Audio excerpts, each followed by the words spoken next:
through the Finance Bill 2016.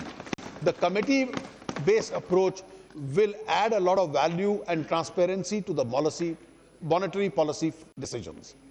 A financial data management center under the aegis of Financial Stability Development Council will be set up to facilitate integrated data aggression and analysis in the financial sector. To improve greater retail participation in government securities, RBI will facilitate their participation in the primary and secondary markets through stock exchanges and access to NDS-OM trading platforms. New derivative products will be developed by SEBI in the commodity derivatives market. To facilitate deepening of the corporate bond market, a number of measures will be undertaken, details of which are given in Annexure 2 to the budget speech. An enactment of the Insolvency and Bankruptcy Code will provide a major boost to the development of the corporate bond market. To tackle the problem of stress assets in the banking sector, asset reconstruction companies have a very important role. I therefore propose to make necessary amendments in the SARFAESI Act to enable the sponsorer of an ARC to hold up 100% stake in the ARC and permit non-institutional investors to invest in the securitization receipts. In the recent past, there have been instances of people in various parts of the country being defrauded by illicit deposit-taking schemes.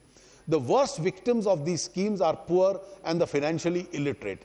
The operation of such schemes are often spread across many states. I therefore propose to bring a comprehensive central legislation in 2016-17 to deal with the menace of such schemes. I propose to amend the SEBI Act 1992 in the coming year to provide for more number of benches of the Security Appellate Tribunal. As honorable members are well aware, the strength of the financial sector is dependent on a strong and well-functioning banking system. We have already a comprehensive plan for revamping the public sector banks, Indradhanush, which is under implementation. We are now confronted with a problem of stress assets in public sector banks, which is a legacy of the past. Several steps have already been taken in this regard. We are not interfering in the lending and personal matters of the bank. Structural issues have been addressed in various sectors like power, coal, highways, sugar and steel.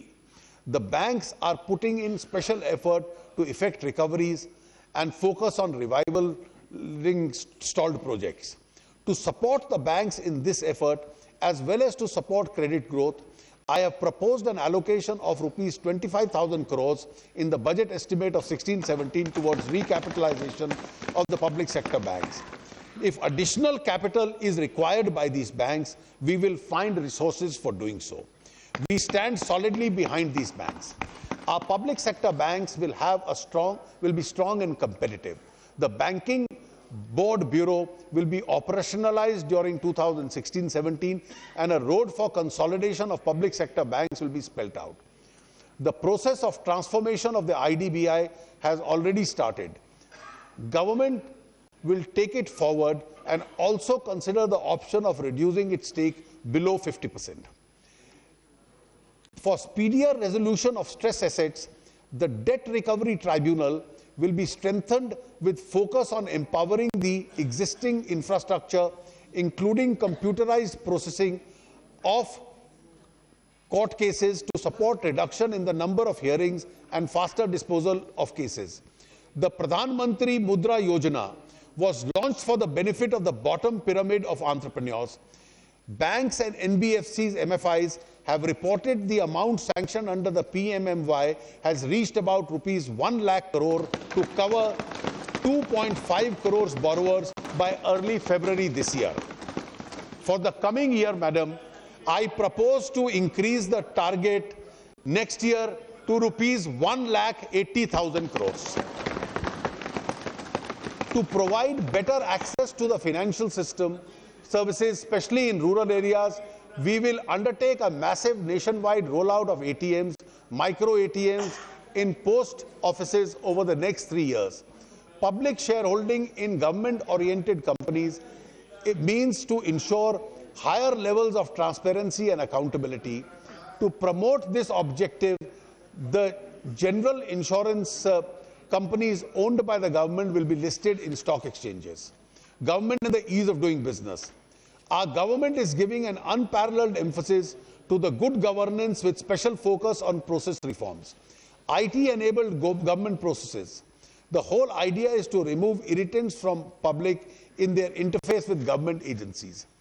A task force has been constituted for rationalizing the human resource in various ministries. A comprehensive review and rationalization of autonomous bodies is also underway. A critical component of minimum government and maximum governance is to ensure targeted disbursement of government subsidies and financial assistance to the actual beneficiaries. Public money should reach the poor and the deserving without any leakage. 3 specific initiatives are proposed to achieve this objective. First, we will introduce the targeted delivery of financial and other subsidy benefit services by using the Aadhaar framework. The bill will be introduced in the current budget session of Parliament. The Aadhaar number or authentication shall, however, not confer any rights of citizenship or domicile. A social security platform will be developed for using Aadhaar to accurately target beneficiaries. This will be a transformative piece of legislation which will benefit the poor and the vulnerable. Secondly, we have already introduced a direct benefit transfer in LPG. Based on this successful experience, we propose to introduce a DBT on a pilot basis for fertilizer in a few districts of the country with a view to improving the quality of service delivery to farmers. Third, of a total of 5.35 lakh fair price shops in the country, automation facilities will be provided to 3 lakh fair price shops by March 2017.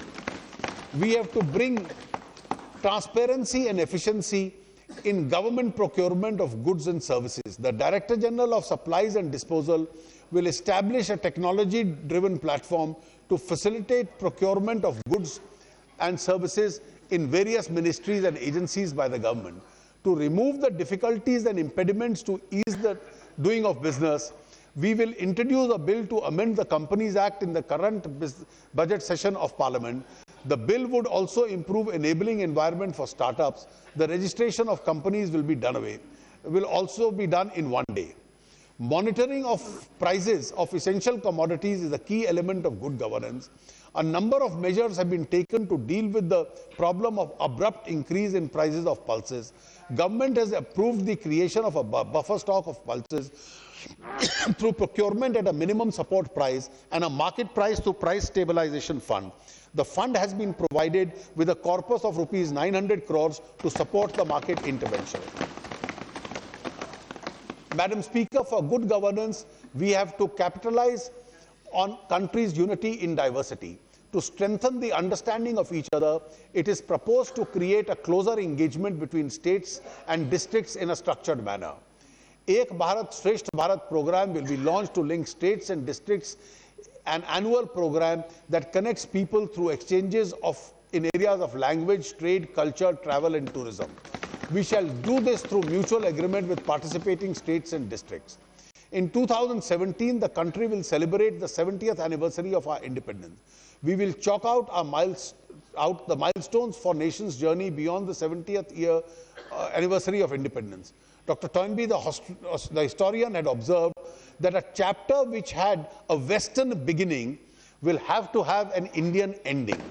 My belief is that the year 2017 will unfold the great historian's dream. Our scheme of Ek Bharat Shresth Bharat is a part of this mission. Madam, let me now elaborate on the fiscal situation in the context of the budget of 2016-17. While preparing this budget, I have received conflicting suggestions about the FRBM roadmap.